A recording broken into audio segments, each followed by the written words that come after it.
वा, आज काय खाणार? कोथिंबीर वडी. तर ठीक आहे, चल.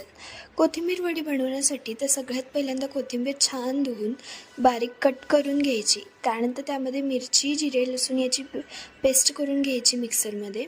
तुमच्या आवडीनुसार तुम्ही तिखट कमी जास्त करू शकता. ही पेस्ट यामध्ये घालायची.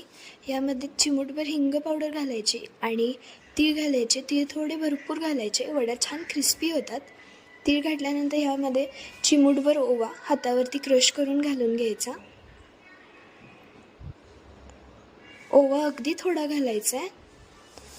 त्यानंतर यामध्ये थोडीशी हळद घालून घ्यायची आणि चवीनुसार मीठ घालायचं आहे. मीठ घातल्यानंतर हे छान एकजीव करून घ्यायचं, छान मिक्स करून घ्यायचं आहे. त्यानंतर यामध्ये डाळीचं पीठ घालायचं. डाळीचं पीठ जास्त नाही घालायचं. कोथिंबीरमध्ये जितकं मावेल तितकंच डाळीचं पीठ घालायचं आहे आणि हे मिक्स करून घ्यायचं. त्यानंतर यामध्ये थोडं थोडं पाणी घालत हे छान असा याचा एक डो तयार करून घ्यायचा आणि 10 मिनटासाठी बाजूला ठेवायचं. त्यानंतर चाळणीमध्ये पाणी गरम करायला ठेवायचं आणि ह्याचे डोचे छान असे रोल करून घ्यायचे जाड. चाळणीमध्ये हे रोल वाफलायला ठेवायचे. एक 10 ते 15 मिनटं रोल छान वाफलवून घ्यायचे. त्यानंतर याचे वाफवल्यानंतर याचे बारीक पीस करून घ्यायचे. तुमच्या आवडीनुसार तुम्ही जाड किंवा बारीक ठेवू शकता. तेल कढईत गरम करायचं आणि तेलामध्ये आपल्या वड्या सोडून घ्यायच्या. वड्या छान अशा करपूस होईपर्यंत तळून घ्यायच्या. यामध्ये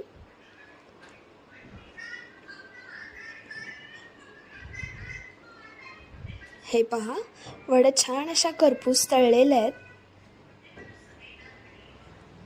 मनवा, टेस्ट करून सांग कशा झाल्यात वड्या. थँक्यू. खूपच मस्त झाल्यात. तुम्हाला व्हिडिओ आवडला असेल लाईक, शेअर आणि सबस्क्राईब करा. वा, आज काय खाणार? कोथिंबीर वडी. तर ठीक आहे, चल. कोथिंबीर वडी बनवण्यासाठी तर सगळ्यात पहिल्यांदा कोथिंबीर छान धुवून बारीक कट करून घ्यायची. त्यानंतर त्यामध्ये मिरची, जिरे, लसूण याची पेस्ट करून घ्यायची मिक्सरमध्ये. तुमच्या आवडीनुसार तुम्ही तिखट कमी जास्त करू शकता. ही पेस्ट यामध्ये घालायची.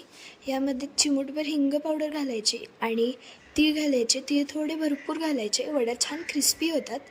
तीळ घातल्यानंतर ह्यामध्ये चिमूटभर ओवा हातावरती क्रश करून घालून घ्यायचा.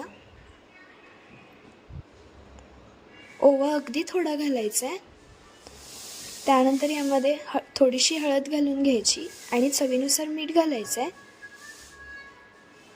मीठ घातल्यानंतर हे छान एकजीव करून घ्यायचं, छान मिक्स करून घ्यायचं आहे.